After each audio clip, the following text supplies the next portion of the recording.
Welcome to Measurably Better Learning, the podcast built for learning and development professionals.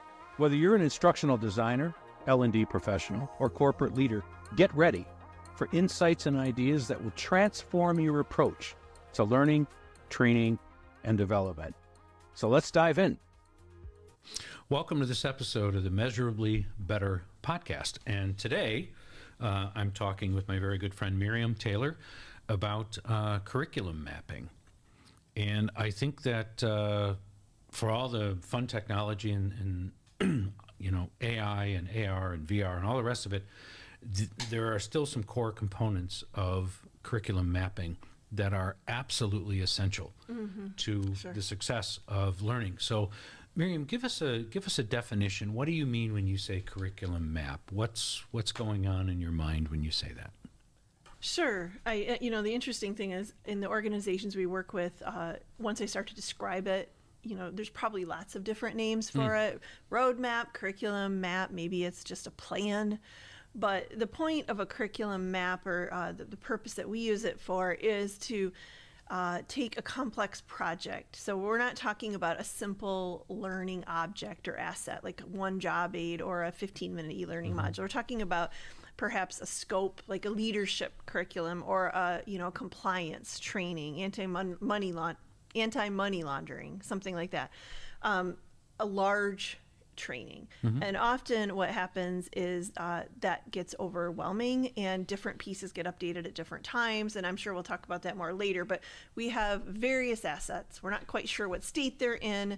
They're often unaligned. There might be gaps or redundancies. And so the purpose of a curriculum map is to be organized, and not just organized, but aligned to our company goals and objectives as we create a program of learning of any kind. Okay. So you've listed length, but I would imagine complexity. Yeah. Also, right? You could have something fairly lengthy, but relatively simple. You could have something shorter, but highly complex. Yeah, absolutely. I think with the advent of AI, but even before that, so much learning personalization, and our learners are expecting that. And so we could have a fairly short topic, but pretty complex. And we want to create a personalized experience for our learners. And so we need to map out, if there's a pre-test, then perhaps are there multiple routes they can go? And this, I'm not talking branching here, I'm talking at a macro level. If they can test out of certain modules or certain pieces of the learning experience, then where do they need to go next? And if they can't, what kind of remediation do we, and that gets to be just complex to think through. And then if you're on a team inside a company, you might have different people working on different aspects. So having a one clear map is really helpful to know where you're going. So what does it look like? Visually, what does it look like? I mean, I'm me well enough to know mine would look like a giant whiteboard that is like 10 feet high and 20 feet wide. But what does a curriculum map visually look like? Yeah, I mean, I think that it can take multiple forms. We've used a spreadsheet. That depends on often like the audience we're working with. Typically, I prefer to use some kind of visual graphic organizer, like a Miro board, or there's lots of other tools as well. So, but something that can allow us to move things around too, right? Because that's often the issue. We know different topics or different pieces, but then we realize, we have two of those, and we need to move things around. So I would usually advocate for something visual, and maybe later that translates into like a spreadsheet of a map. Yeah. A Miro board, I mean, I know I've seen you make really good use of Miro boards, and it's like a really cool sticky note. It is, right. Thing, right? Where you can go, that doesn't really fit here, let's move that here. And it's when I've seen you do a curriculum map, at the end you go, oh yeah, this is logical. Right. This leads to this, which leads to this. And sometimes either the length or the complexity of the project means, who knows? You just throw it all in a blender and see what comes out, right? This is to get away from that, so that there's a progression. Right. Yeah. And it helps you determine priorities. Yeah. And I think too, with the visual, you can also do color coding, which is very helpful for most participants, I think, to see colors. Okay. So how does one know when to use a curriculum map, or are there instances when you think we don't need to go through that exercise. We can go straight to storyboard. How do you, what are the variables in there that would tell you, yes, we can proceed, or no, let's stop and do this exercise? Yeah, I think anytime, an instructional design team, you're starting with a needs assessment. And anytime there is confusion around priorities of what should come first, or if it's immediately bubbling to the surface that there's redundancies. Or sometimes there's 5 other people in the room. Misaligned stakeholders. Exactly. And in all of their minds, it's crystal clear what needs to happen, except it's 5 different things. Okay. And I would say that, curriculum map is not new in the industry, but the reason that we often use it is we will have clients come to us with a lot of confusion and they're worried and everything was supposed to be done yesterday. And you can see sort of the relief as you're like, nope, don't worry. We have a plan. This is what we're going to do. When you're done, you're going to have a step-by-step path. It's just a way, it's a graphic organizer at its basic level. Yeah, visualization. And we've seen these too. I mean, there's sometimes when you have some different people that are misaligned as to what you're trying to achieve or in what order it should be. But we've also seen this when there are mergers and acquisitions. Yes. Two companies coming together, they've got their learning, you've got yours. Somehow what's redundant, or where are there now giant gaps, or where you have learning but it doesn't excuse me, you have learning but it doesn't really apply in this new situation. We've seen that a number of times. Yeah, absolutely. And also I think, when we have aging curriculum, and we're seeing that a lot right now, because when you have times of recession or other times when learning teams unfortunately tend to get downsized, you will run with curriculums that go, they're way too old. But now the question is, well, which part do we update? What's priority? All of that. So an aging curriculum is another argument for creating a curriculum map. Okay. Well, we'll come back in part 2. And we'll keep our conversation going. Sounds great. Imagine a world where every training session, every learning module, and every translated document is aligned with your company's unique goals and global ambitions. Welcome to Ingenuity, where we don't just talk about elevating your corporate learning, we make it happen. At Ingenuity, we understand the heart of your business is its people. That's why we specialize in creating custom learning solutions and translation services that are not just effective, but are designed specifically for your business's global needs. Let us show you how learning cannot be just better, but measurably better, with solutions tailored just for you. Learn more in the description below. Welcome back. I'm talking with my friend, Miriam Taylor, and we are talking about the engaging topic of curriculum mapping, and maybe better put, the essential topic of curriculum mapping. So what are some key topics when somebody's going through this that need to be addressed as you're creating and thinking through a curriculum map? Yeah, so a curriculum map, if we think of visualizing it, and I think we're going to have something on the screen for our listeners, our viewers to see, but typically probably 7 or 8 columns and then 3 or 4 rows. And these are going to vary depending on your particular program and need.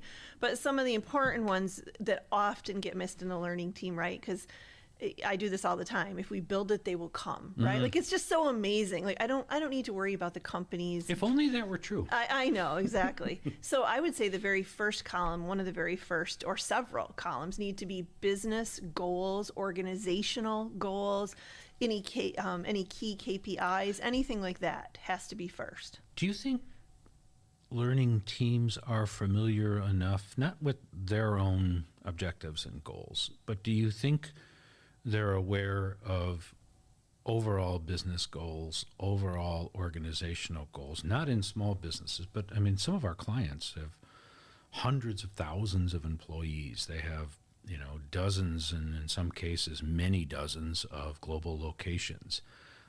They're publicly traded. They're Fortune 50 or Fortune 500. There's a need to understand those overall business objectives that sometimes seems to be missing in learning teams. Do you see that?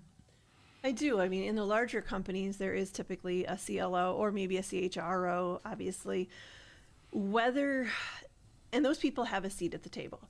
Whether that always gets translated to perhaps a certain business unit's individual learning team doesn't always happen. But that's why I think it's incumbent upon the learning team to put that first. And if they don't know, they need to go find out, because that's how you make yourself really like indispensable to the company. If you can map everything to the business goal, Always pointing back. That's right. You're going to have budget for the next year if you can prove how you're improving and meeting business goals. Yeah. Where do stakeholders in the development of a curriculum map, beginning, middle, end? I think I know the answer to this, but where does the stakeholder conversation happen? I think the stakeholder conversation happens first. Okay. Or right after, because if you know your business goals, you know what who your key stakeholders are, and or you at least know where to look for them, and make sure you're not missing any. Sometimes you can have too many cooks in the kitchen, and I get that. So maybe before you have a curriculum mapping session, maybe you're just getting stakeholders together and coming to some sort of buy-in before you get to this level. But stakeholders come really, very close to the beginning. And then you're looking at maybe some smaller, like departmental values and goals for the year, if it's for a smaller department. But eventually you have to get to, like your topics. And that's where you start to list the topics. What are the content? What's the content in this program? And what are the objectives? Yeah. You mentioned something interesting. I hadn't really thought about that. Values, right? We talk about business objectives, and that naturally in my mind is a number. I know it is. Right? It's accounting. Yeah, we've known each other a long time. Right? That's an accounting feature. In my mind, those are business objectives. But if your learning ties into those, great, and it should. But also it reinforces the company's values, stated, clear, probably publicly known values.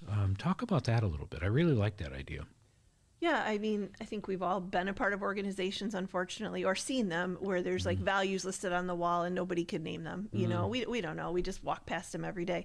So honestly, one of the key components, I believe, to a really robust learning culture is being able to be a tool for the company to pull those values through everything. Because as people are learning, they're seeing those values. So maybe your curriculum mapping highlights, for example, compliance training, right? Nobody likes it. We all have to do it.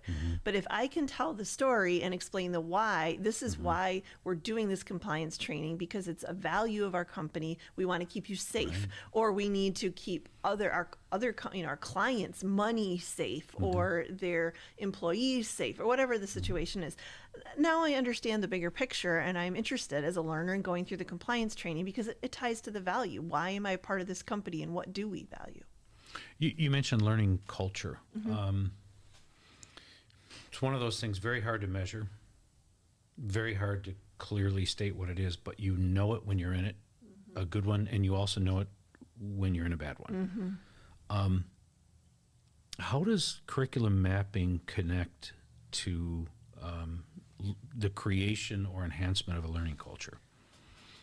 Yeah, so I think the biggest thing that it does is it creates an organized plan for learning, which might sound like, well, who really cares, right? It's in a spreadsheet. But here's the thing. If I'm a learner, I'm an employee, and I can tell that somebody just slapped something together, or you're assigning me learning, and the one I watched this week is literally the exact same as last week because, or there's redundancies or there's gaps. I don't feel valued. I don't feel like my time is valued, and that spreads out right to my, maybe my department or the larger business unit.